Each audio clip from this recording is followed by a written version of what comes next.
Today we've got a great revenge story against the landlord's brother. We'll get into that in a bit, but first, my experience with racist neighbors. The year was 2000, Nigeria. My father had just gotten the opportunity to relocate his entire family, which included myself, my mother, and my two siblings, to an international country of his choice, as the company he worked for had provided the opportunity for some members of their staff, seeing as they were extending their base of operations, and they made a strategic move to shift their headquarters from Nigeria. It was a really big move for our entire family, as we were going to be leaving behind everything and everyone we knew. But my father was 100% ready for this big move, for his sake and for the sake of his family. It really took a lot out of our family, the move that is, because for one, at this time, both my parents just had our last born, Charlene, and completely relocating was going to be quite a hassle, but we did it anyways. Little did we know what was waiting for us the moment we did.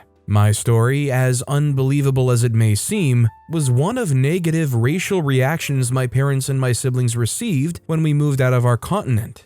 And to my greatest shock, I was thinking that the rate at which our family was being racially stigmatized by the other people in the community and in general would reduce over the course of time, and even after racial equality had been given the attention it deserved, there were still some instances where things got a little bit out of hand, and I just could not stand by and watch what happened to my father and our family, when we had just initially arrived a few years ago, repeat itself with myself and my family. This was what led me to take the drastic and risky step I did in order to solidify my family's place and not be hashed out because of our race. It all started when we arrived in this country. I do not want to make mention of the name of the country we moved into because of personal reasons. Upon our arrival, we got a hotel room for the week first, as my father still had some documentations to put in place and settle before we moved into the company house provided for our family. It was a really busy, long, and exhausting week for both my father and every other member of our family, but the week soon came to an end, and we had finally completed all due processes required for us to live legally. The house we moved into was one amongst many others in an estate. It must have been quite a distinguished and proper estate, as the moment we moved in, some of the other neighbors in the estate came on over to our place the evening we moved into the house as a means to welcome us. Some even brought gifts, some quite expensive gifts I might add, while others came only with their well wishes. My parents, still grateful to everyone in the neighborhood, gracefully welcomed them into our home, and they humbled his invitation. All except one. The neighbor living closest to our house, a middle-aged woman in her late 40s, Mrs. Westgate. She was the only widow in the entire neighborhood, and she obviously did not seem to have any problems with anyone else in the estate except one other family. And little did we know that we were already added to the list. And it was only later on that we realized that the one thing my family and the other family have in common was the fact that we were both Africans, or blacks, as they have unanimously dubbed us. My parents tried their possible best to build as little rapport as possible with her, but at every turn, she always found a fault in everything my family did. At the very least, I could surmise that she found our very existence vulgar, repulsive, and not worth it, as said by her to another neighbor of ours when she was discussing some matters to my mom. She was friendly with everyone else on the street for the only reason they were of the same racial background as she was. I honestly began to feel irritated by her character and actions. In the entirety of the estate, she was the only one that apparently was displaying racially degrading and offensive actions. However, there was the one incident that just took things to a whole different level. It happened a few years later after we'd moved in. Our second youngest, David, was just turning 10, and he and myself devised a plan to hold a garage sale in an attempt to gather enough money to buy a gift for our youngest on her birthday that was coming up in a few weeks. Our goal was to raise just enough money by selling some of our unusables that were valuable to people in the estate, and our parents supported the idea. They even helped us get a permit from the estate's management, as apparently we needed one. And in less than 2 days, we had almost gathered all that we needed until Mrs. Westgate stumbled upon what we were doing. She came over to where we were, and she began asking us what we were doing. After taking a moment to explain things to her, she reluctantly let us be after we had shown her the permit we had. She then asked to see some of the things we had, and while my brother reached into the next box to bring one of our mother's old handheld hair blowers, she immediately reacted as she shouted at the top of her lungs while running home. We don't know what happened at the time until about a few minutes later when the police arrived on our property. They immediately restrained my brother and I, and they immediately began searching what we were selling. I was still confused because I had no idea what was going on. At this point, my parents came outside to see what was going on and why the police were here. After calmly talking to the officers, they apologized and calmly let us go. I was still confused because I didn't know what was happening still. After we got inside, my father asked what happened and I explained everything to him, only for him to explain to me that the neighbor, Mrs. Westgate, called the police that 2 black kids pulled out a gun on her and were about to shoot her. I was really flabbergasted, as this was really one of the most absurd things I've ever heard an adult do. Ever since that day, I vowed that I would not tolerate any racist behaviors against any member of my family, because apparently they warned my father not to push charges, as things would not go so well for our side. It really hit my father real good, knowing that something wrong was done to his children, and there seemed to be nothing he could do. I, on the other hand, was determined never to let this incident repeat itself, and as if to prove how determined I really was, an exact incident like this had occurred, but not until later on, about 15 years later. I had already finished college, gotten a job that fetched me very close to 6 digits a year. It was really something I'd been dreaming of for quite some time, getting a high-paying job like this. And almost as soon as I'd secured this job, I decided to take things to the next level in my relationship with my then girlfriend Joanne, as we'd been together in a relationship for close to 2 years. I decided that we should move in together, and she was in agreeance, which was no surprise seeing as we both loved each other and she'd also been hinting to me about the idea of the both of us living together. After less than 3 years of living together and getting life together, I steeled my resolve to pop the question that would determine my life from then on out. I decided to ask her to marry me. I wanted to make my proposal really special, and so I took her on a short 2-day vacation to one of the places she'd always wanted to visit. And on the second day, while we were having our dinner brought to us, I simply brought out the ring when she was not looking, and I asked the question. And to no surprise of anyone, let alone myself, she said yes.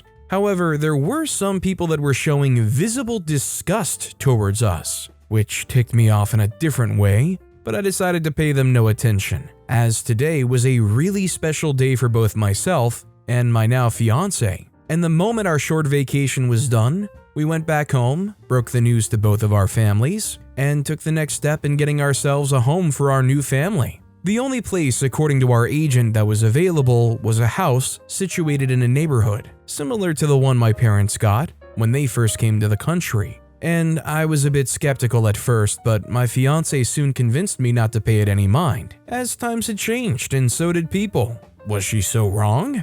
I guess she was. Fast forward a few years after getting married, we'd already had our first 2 daughters, and almost similar to what happened to me and my brother when we were young, this incident happened when my first daughter and firstborn child was planning on holding a garage sale of the items she no longer needed, and so did her mother. I just decided to join them as a means for our family to spend more time together, doing something together too. We had set out our garage, brought out everything we needed to sell, and while their mother and myself were doing all the heavy lifting, the children were busy with tagging everything. In such a short while, we decided to take a break and leave the children for a while before coming back. And what took us outside was voices of someone causing a ruckus. And upon getting outside, we found out that one particular neighbor that lived across the street had come over trying to take something from the garage sale without trying to pay for it. But this wasn't what caused the problem for me, as it was what she said that made me take action.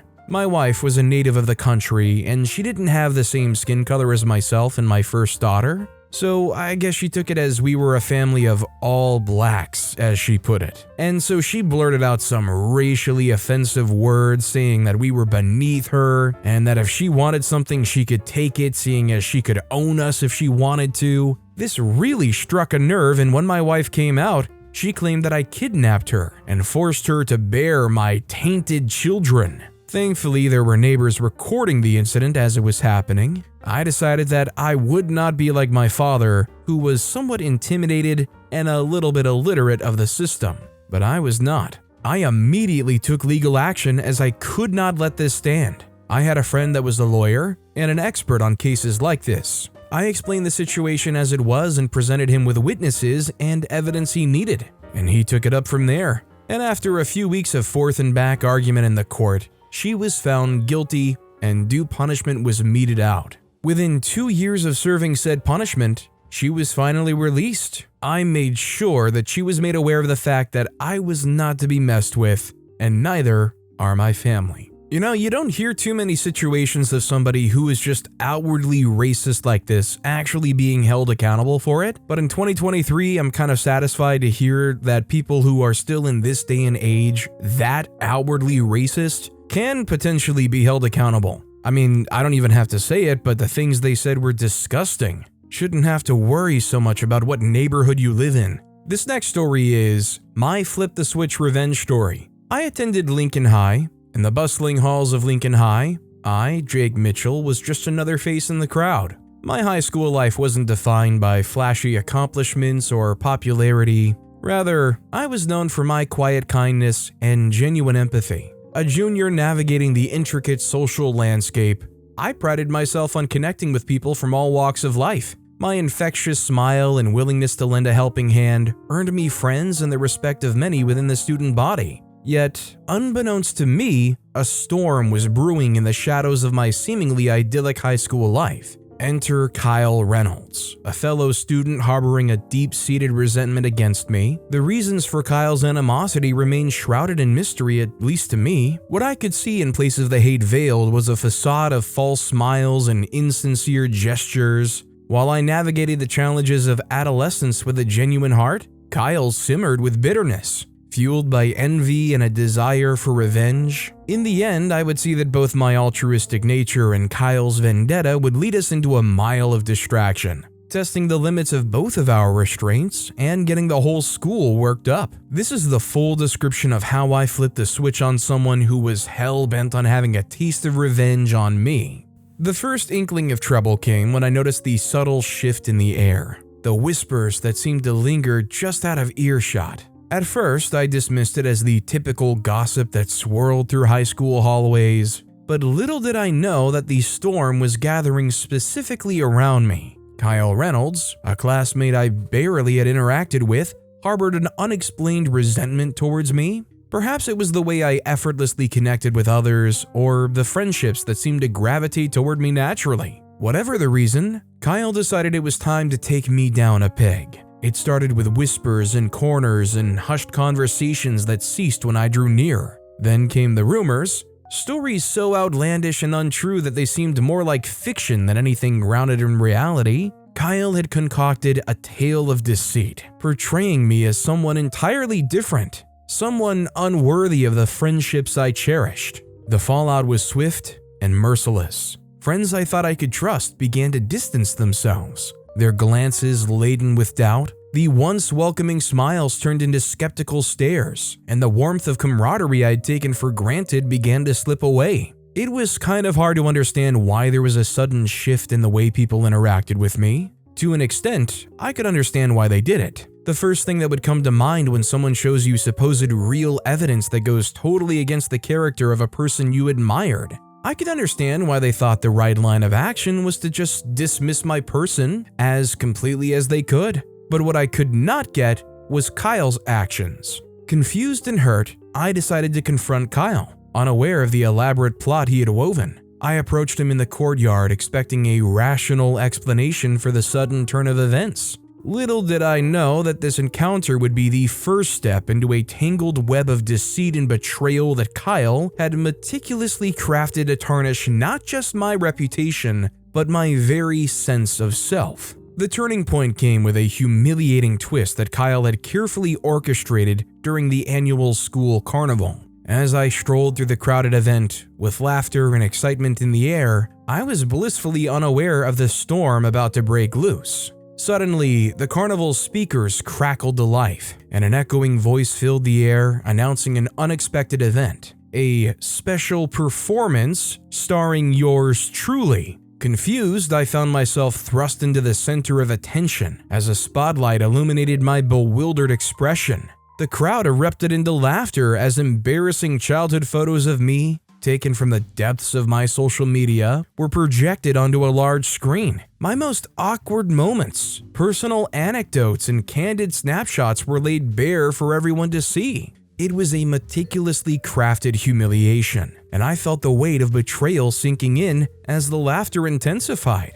Yeah, sure, they were on the internet, but they weren't for people to see. Not this way. Devastated by the depth of Kyle's scheming, I retreated from the public eye, nursing wounds that ran deeper than mere embarrassment. The once warm and inviting hallways of Lincoln High now felt like a gauntlet of judgment and ridicule. But in the solitude of my own reflections, a spark of determination ignited. I had endured the pain of betrayal, and with it came a newfound strength. It was time to turn the tables. I immersed myself in researching Kyle's weaknesses and vulnerabilities. Late nights were spent digging into his past, uncovering secrets and insecurities that he had carefully hidden from the world. I assembled a team of allies, fellow students who would also fallen victim to Kyle's manipulations, and together we forged a plan. No longer the passive target, I became the strategist, carefully plotting my revenge. The once clear line between right and wrong blurred as I delved into the art of retribution.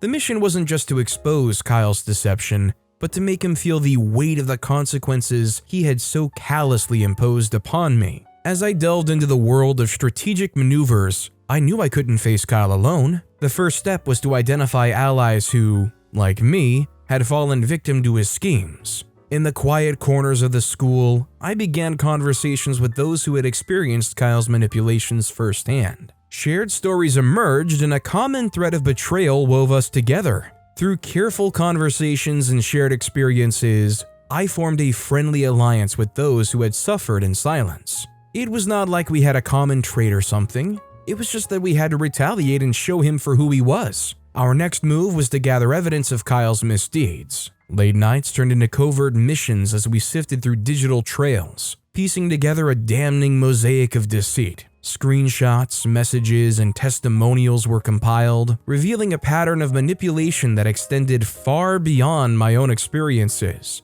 The evidence was a double-edged sword. It not only validated my own struggle, but highlighted the extent of Kyle's deceit across various relationships. The alliance, fueled by a collective desire for justice, grew stronger as we solidified our commitment to exposing the truth. We had in our hands a trove of incriminating material, but that was not enough. The Alliance and I devised a plan to subtly manipulate situations that would expose Kyle's true nature. It wasn't about stooping to his level, but strategically dismantling the facade he had so carefully crafted. We initiated carefully orchestrated encounters, creating scenarios where Kyle's true colors would emerge naturally. The goal was to plant seeds of doubt among our mutual friends, gently nudging them to question the authenticity of their connections with him. It wasn't anything serious, really. The point was to build momentum till the day of total unraveling. Social gatherings and group projects became the battleground where we implemented our tactics. Casual conversations led to revelations, and carefully dropped hints prompted curiosity. The once unquestioned loyalty toward Kyle began to waver as subtle inconsistencies in his behavior surfaced. The Alliance and I became architects of doubt, architects of revelation. The more we were exposed, the more our mutual friends began to question the sincerity of their relationships with Kyle. It was a delicate dance of influence, a slow erosion of the trust he had so callously abused. As the web of manipulation unraveled, I observed the transformation in those around me. Friends who had once stood by Kyle began to distance themselves, and whispers of the skepticism echoed through the hallways. The strategy was working, and the once unassailable facade that Kyle had erected began to crumble. But even in the midst of our calculated maneuvers, I couldn't shake the realization that the line between justice and revenge was thinning. The Alliance's collective mission was to expose the truth, but as the web tightened around Kyle, I questioned whether our pursuit of justice was leading us down a path of moral compromise. The strategic maneuvers were exacting their toll, not just on Kyle, but on the very essence of the person I sought to become. As the carefully collected evidence began to accumulate, a palpable shift occurred within the social fabric of Lincoln High. Kyle's once unassailable popularity began to wane as the whispers of deceit transformed into undeniable truths. The Alliance's strategic maneuvers had worked, and the tide was turning against him. The unraveling reached its climax during a school assembly, a gathering where the student body expected routine announcements, but would leave with an unexpected revelation. Seizing the moment, I took the stage, armed not with vengeance, but with the truth. In a measured yet impassioned speech, I exposed Kyle's web of lies, revealing the orchestrated prank and the malicious rumors that had tainted my reputation. The evidence, laid bare for all to see, left no room for denial. As I spoke, a heavy silence settled over the assembly,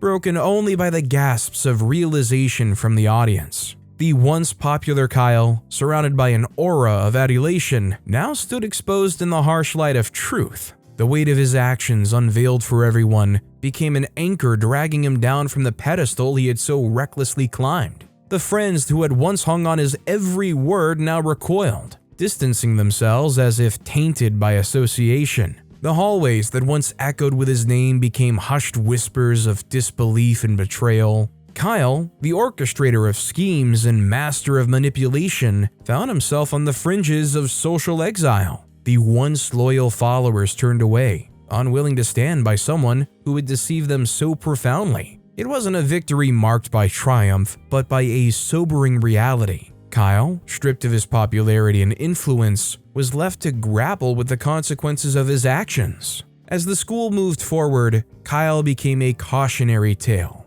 a lesson in the fickle nature of high school dynamics and the enduring power of truth even when it comes at the cost of one's own reputation. The unraveling marked the end of Kyle's reign and the beginning of a collective understanding that, in the end, honesty would always prevail over deception. In the aftermath of the unraveling, the school gradually came to terms with the stark reality of Kyle's true nature. The evidence, once hidden in the shadows, became a beacon of truth that could not be ignored. Whispers of disbelief turned into a collective acknowledgement, and the student body grappled with the revelation that one of their own had orchestrated such elaborate deception. Consequences cascaded upon Kyle like an inevitable tide. The friendships he had manipulated and the trust he had betrayed left indelible marks on his reputation. Teachers and students alike viewed him through a lens colored by the revelations, and the once charismatic figure found himself isolated in the very community he had sought to dominate.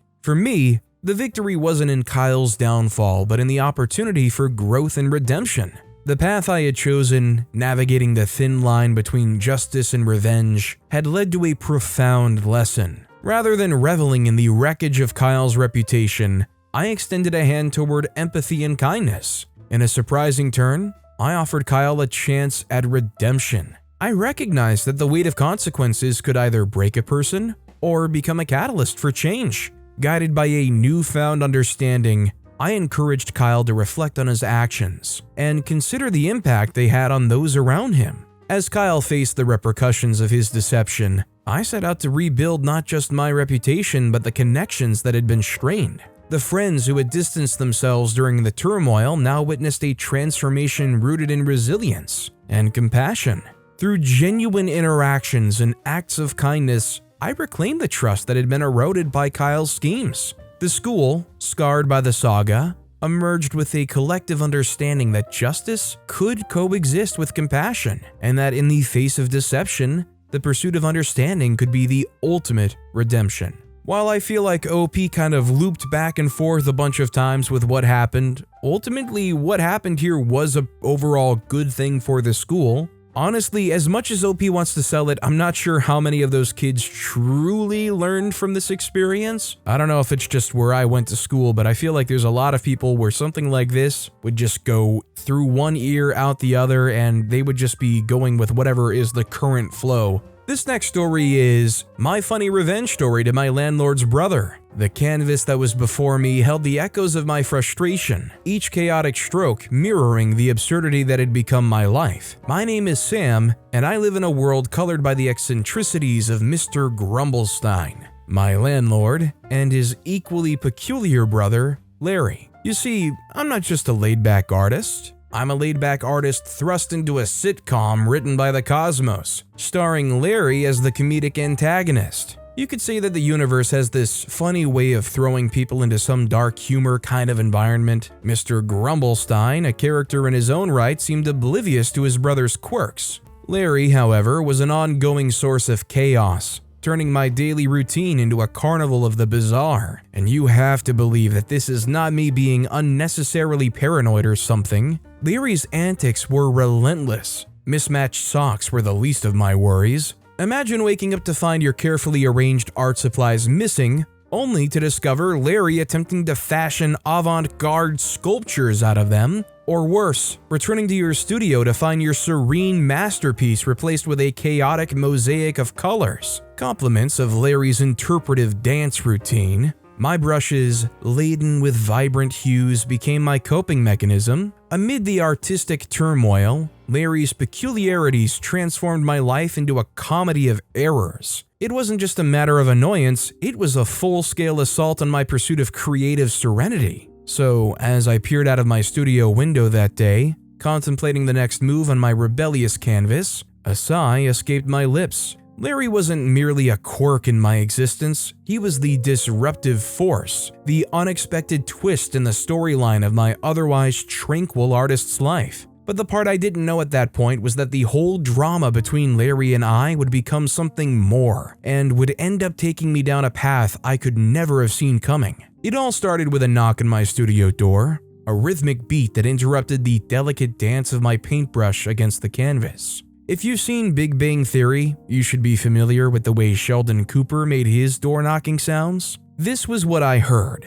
It was always what I heard when Mr. Grumblestein was within earshot of my room, or another tenant's room, but rather than the 3 rap knocks, his was twice. Hearing his knocking sound, I reluctantly set my tools aside, expecting another round of complaints from Mr. Grumblestein about the volume of my music. To my surprise, it wasn't Mr. Grumblestein, but the main protagonist of my artistic nightmare, Larry. Larry stood there, his eyes wide with enthusiasm that matched his mismatched socks. Without waiting for an invitation, he breezed into my studio. I make no jokes when I say I could feel the tornado of energy that left chaos in its wake come in as he did. Before I could protest, Larry had laid claim to my art supplies, muttering about an experiment that only he could comprehend. "Sammy boy, I've got this brilliant idea for a masterpiece. I just need a few of your colorful thingamajigs. Trust me, you'll thank me later," Larry declared, his enthusiasm infectious in the worst possible way.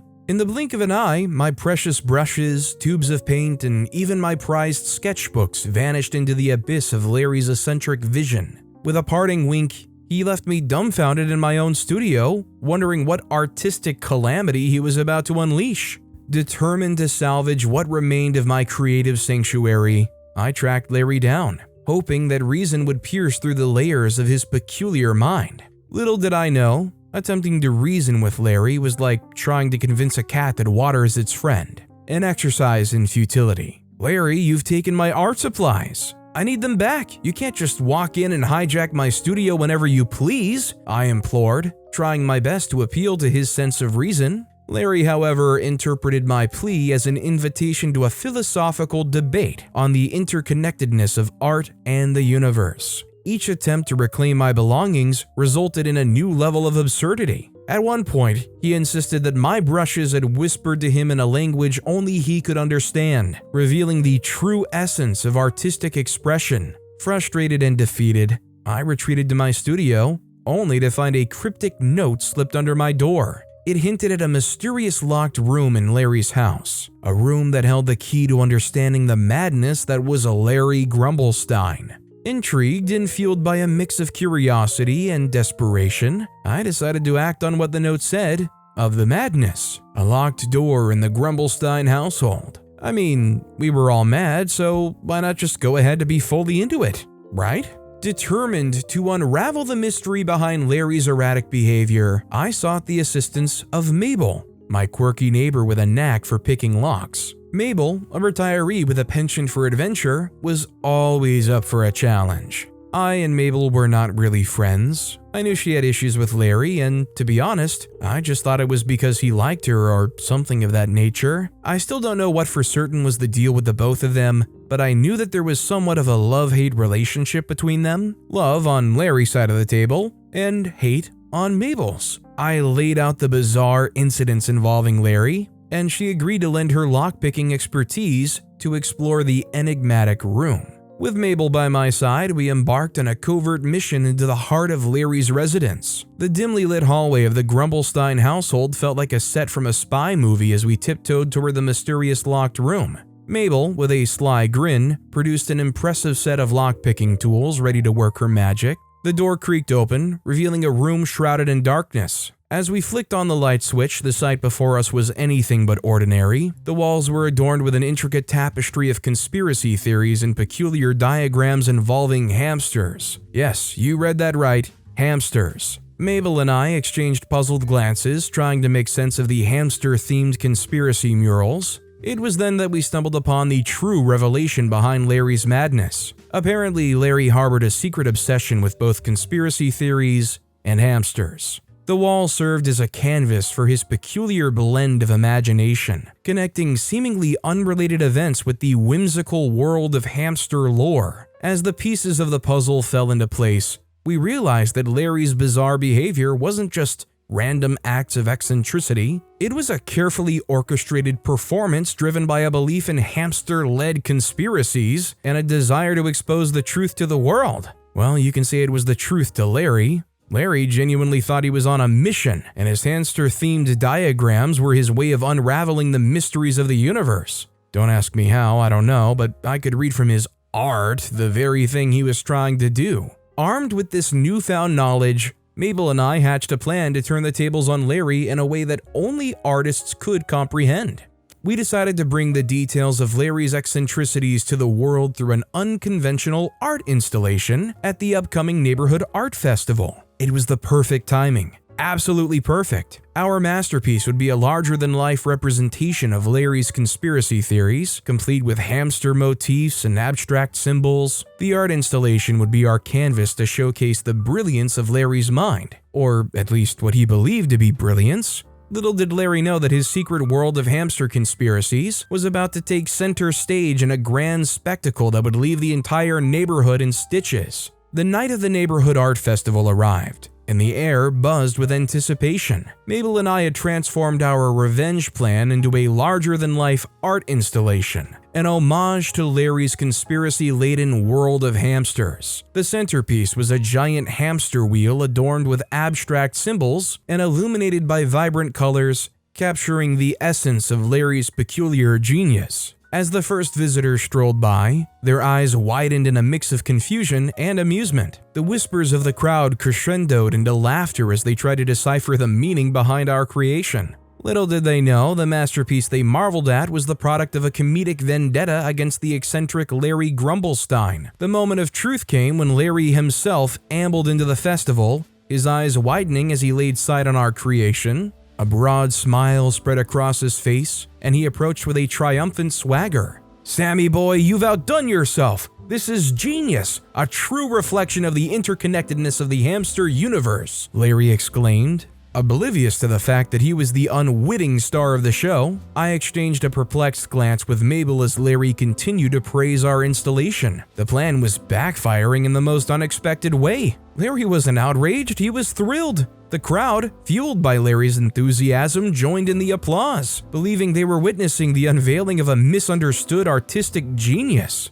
The local media, always on the lookout for the next big story, caught wind of the sensation. Reporters flocked to the art festival, eager to interview the mastermind behind the hamster-inspired masterpiece. I found myself thrust into the spotlight, awkwardly fielding questions about the deeper meaning behind the artwork. Larry, reveling in the newfound attention, played the part of the eccentric artist to perfection. He expounded on the symbolic significance of each hamster motif, leaving the crowd in awe of his imaginative prowess. The media lapped it up, transforming our revenge plot into a heartwarming tale of artistic redemption. As the night progressed, Larry became the unwitting star of the festival. Art enthusiasts praised his visionary approach, and social media buzzed with hashtags celebrating hashtag Larry's Hamster Universe. The irony was palpable. The revenge plan meant to expose Larry's eccentricities had turned him into a local celebrity. I stood on the sidelines, a bewildered artist watching his revenge plot spiral into a hilariously unexpected success. The more I tried to correct the narrative, the more the crowd applauded Larry's eccentric brilliance. In the end, the joke was on me. Larry, blissfully ignorant of the true intent behind the art installation, basked in the admiration of the neighborhood. As the festival came to a close, I found myself wondering how a plan so meticulously crafted had taken such an unforeseen turn. The aftermath of the art festival brought a tidal wave of consequences I could never have anticipated. Larry's newfound popularity became the neighborhood's talk of the town. Residents embraced his eccentricity, leading to a series of absurd situations that bordered on the surreal. From impromptu hamster-themed parades to community-wide debates on the interconnectedness of the hamster universe, chaos ensued. As I navigated through the neighborhood, the once quiet streets now echoed with laughter, the hamster motifs plastered on walls and lampposts serving as a constant reminder of my unintentional contribution to the madness. Larry, now hailed as the eccentric genius of our community, reveled in the chaos, blissfully unaware of the comedic storm he had become. Torn between frustration and amusement, I couldn't escape the consequences of my revenge plan gone awry. Larry's antics continued to escalate, reaching absurd heights that left the neighborhood in stitches. It was during a particularly peculiar hamster-themed parade that I decided I couldn't let this madness persist. Approaching Larry amid the parade's chaos, I tried to convey the true nature of the art installation. Larry, this wasn't meant to celebrate your hamster universe. It was supposed to expose your eccentricities, I exclaimed, hoping to break through the hamster-induced haze that enveloped him. To my surprise, Larry merely chuckled, dismissing my concerns with a wave of his hand. Sammy boy, you're too modest. This is a collaboration of artistic minds. Let's take it a step further. The next big thing awaits us, he declared, oblivious to my frustration. In disbelief, I watched as Larry outlined plans for an even grander spectacle, a fusion of hamster symbolism and avant-garde expression that left me questioning the very fabric of reality. Collaborate with Larry on the next big thing? The absurdity of the suggestion left me speechless. The whole story still leaves me speechless. I feel like OP was so very verbose with their story, it almost left me speechless too getting through it. I must admit though, I do kind of love the idea of a whole group of people or even like a town getting totally behind these whole like hamster parade things. Just, I hope they were playing hamster dance. But with that being said, that's all the time we have for today. Now, if you want to hear another absolutely crazy revenge story, check out that video on the left. Or if you missed my latest video, check out that video on the right. That said, I'll see you all next time with some more stories.